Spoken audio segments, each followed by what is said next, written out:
What's up, everybody? Ever since I got a smoker and I started smoking meat, I thought it'd be great to have a slicer because I love these turkey breasts, man. They are, I just got done with some of them. We're going to try them out here in a little bit.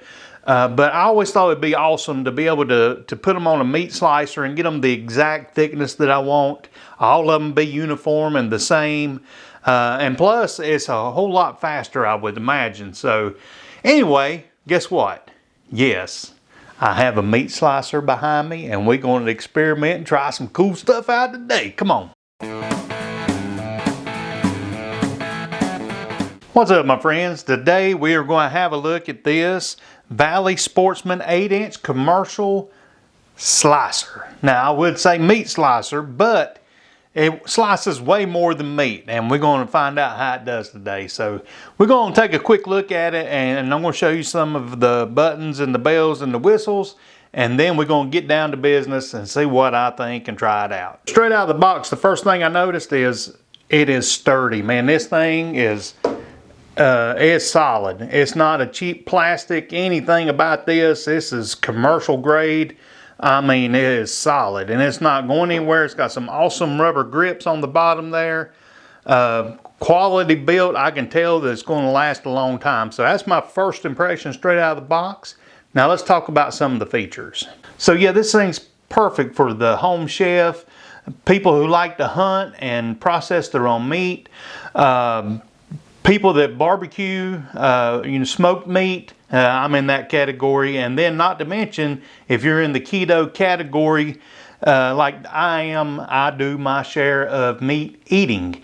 And this is going to help me prepare it in different ways. The only assembly involved was putting on this piece of plastic right here with these two flathead screws. That was it. And it was ready to put together here. This whole piece here slides out of here. I'll show you that in a second. But let's get to talking about the bells and whistles, and more importantly, the knobs and the buttons. Let's go to the buttons. As you can see over here, we have the power button. Of course, green means go, red means stop.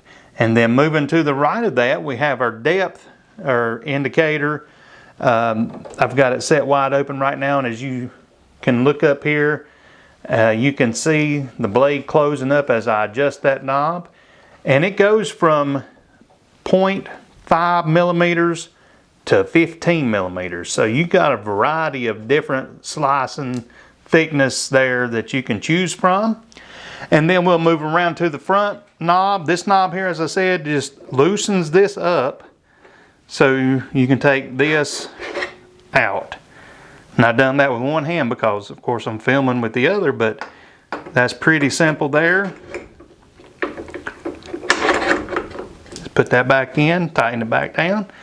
The next thing here we have is our tray and guard. This here is a pusher, and you don't really have to push. You can just put a little firm pressure on it as you're sliding back and forth. And you can see it does go back and forth like this. So here we have our stainless steel blade, very durable, and with the blade, of course, you want to keep it sharp, and how we do that is, voila, right up here we have a built-in sharpener, and there's a knob over here. All you have to do is loosen it, and this will flip up, and if you look under there, you can see the sharpening stones, and then this spins all the way around, and it'll drop back down. Tighten her back up, and then start it, and then press these buttons on both sides. You can press it, and it'll press it up against the blade and keep you nice and sharp there. So that's a real neat built-in feature. All right, one more knob to do is just unscrew this. This is for the guard on the blade, and then when you get it pulled out, you can push it and make a way there. Then you can come around here, pull this off. That's the guard.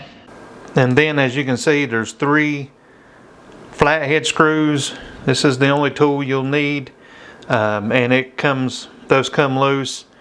And anytime you're dealing with the sharp blade there, if you do have some cut gloves, cut resistant gloves, those are handy. But it does come with this little silicone like guard here But when you take that off, just be mindful that is a blade. Alright, so be safe with that. So yeah, what you can't see is inside here is a 1/4 horsepower 180 watt air cooled copper motor, and it spins that blade there for us, and it says you can run it for 2 hours continuously without any problems. I don't have that much meat or that much money to buy that much meat, but anyway, if you do, go at it. It's ETL certified. It has a one-piece cast aluminum base here, so it's easy to clean. It's got this durable finish. Man, I tell you, this finish here is it's commercial grade, okay? Let's put it that way. So let's move down to the base here. We can see that we got these rubber feet and they hold it in place. Don't have to worry about that sliding away from you while you're working on something. And while we revisit over here, let me just go ahead and hit the power button for you so you can hear how not loud it is. Very quiet. I'll keep my mouth shut for a second. Yeah, that's not going to disturb anybody in the next room if you're in here chopping up meat for a while.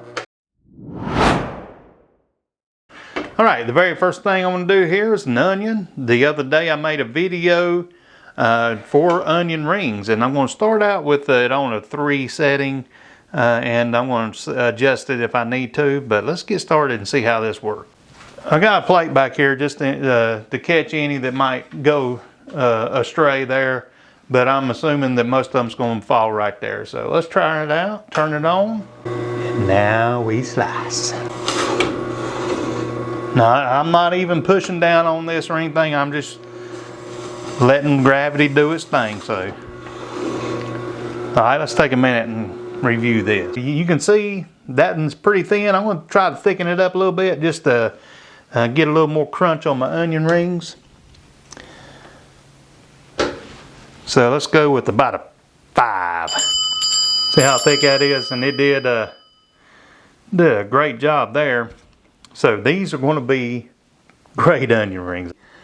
So here we have a whole plate of sliced onions. How my eyes didn't even water. They're still not watering. Maybe that's something just with me, but there they are. If you've followed my channel for any amount of time, you know I have an affection for this kind of meat. Yes, glorious canned meat. So we're going to try and slice it on this and see how it goes. One slice. So there's the first slice. It's a little thin, but I'm going to adjust it. That there is a perfect slice of luncheon meat. All right, let's go with that. So as you can see, the lunch meat turned out really nice, and let's move on to something else. This is what inspired me to want a slicer to start with, a good old turkey breast. And this just come off the smoker earlier today, and I'm excited about slicing this up and tasting it. Oh, I can't wait.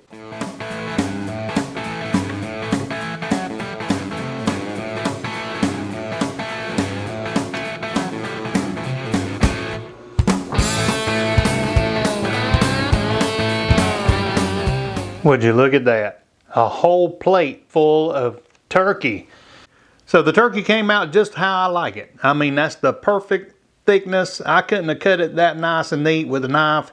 And the cool thing is I was done in just a matter of minutes. So 4 of them in just a matter of minutes. So I'm very happy with that. Now it's time to go eat some turkey. All right, the last thing I want to test is good old habanero cheese. Any kind of block cheese. It's supposed to cut through it, no problem. Let's see if it does. So yeah, let's give the cheese a test now.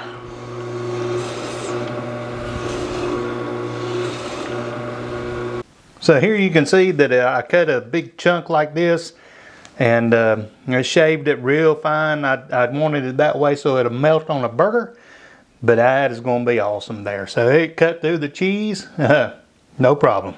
So my dad always said, son, is that a want or a need? And I guess you need to ask yourself that when considering this. There is a link in the description below if you want to check it out down there, and you can get your hands on one of these. This is the 8-inch commercial slicer. They do provide bigger ones, and but for my needs and my food prep and the things I do, this is perfect for me. I give it a thumbs up for my personal use. I believe that it's going to come in handy with my meal prepping. When I smoke meat, y'all know I love smoking meat, and I enjoy that a lot. I can't wait to try some new stuff out now to see how it slices up. But yeah, once you slice it up, you can bag it up, freeze it, and that stuff, take it for lunch or whatever. You can do it in bulk. I like doing things in bulk. If I'm going to smoke one Boston butt, I'll go ahead and smoke 2. How's that? Or if I'm going to smoke 1 turkey breast, I'll smoke 4. Because I know it's not going to go to waste. I can prepare it, cut it up, put it in the freezer or whatever. So very practical, I think, for me and what I'm doing in my keto journey. And so give it a try if you'd like. And until the next time, slice you some meat and be blessed.